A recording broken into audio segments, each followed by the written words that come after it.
na mimi naungana na wananchi wenzangu wa Moshi mjini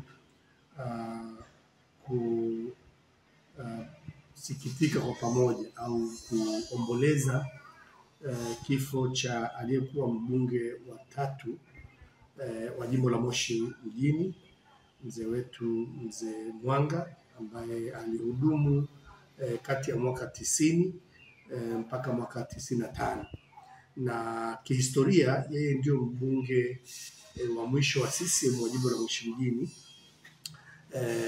baada ya siasa za vyama vingi kuanza baada ya ile referendum ya mwaka 92. Kwa hiyo alikuwa mbunge mpaka 95, kwa hiyo alishiriki kwenye referendum.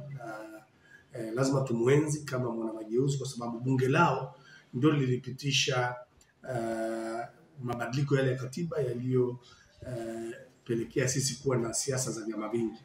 Kwa hiyo hilo ni la muhimu sana la kumkumbuka nalo, na mkumbuke kwamba maoni ya wananchi 90% walisema hawataki siasa za vyama vingi, lakini kwa busara za viongozi waliokuwepo, ikiwepo wabunge hawa, waliamua tuanze au ni muda sahihi tuingie kwenye siasa za ushindani za vyama vingi. Hiyo ni legacy kubwa sana.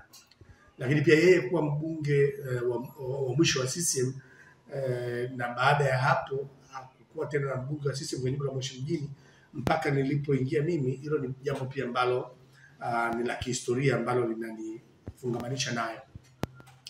Pamoja na kwamba teknolojia ilikuwa haijakuwa sana, jambo ambalo anaweza kukumbukwa nalo, na pamoja na kwamba sio msimamo wa chama, liliwahi kuwepo kundi la G55 ndani ya bunge la Jamhuri ya Muungano wa Tanzania, kwa wabunge ambao walileta vuguvugu la kutaka kuwepo na serikali ya Tanganyika. Katika wabunge hao 55, mzee wetu Mzee Mwanga alikuwa mmoja wapo. Tunaheshimu mawazo yake kwa sababu naye alikuwa anachokiona kwenye yale aliyokuwa anaamini, japo kwangu mimi mrengo wangu ni thabiti kabisa, ambao unaendana na chama wa kuwa na serikali mbili kama mfumo ulioko sasa. Kwa hiyo ni mzee wetu ambaye ametutangulia, tunamwenzi kwa namna alivyotumikia.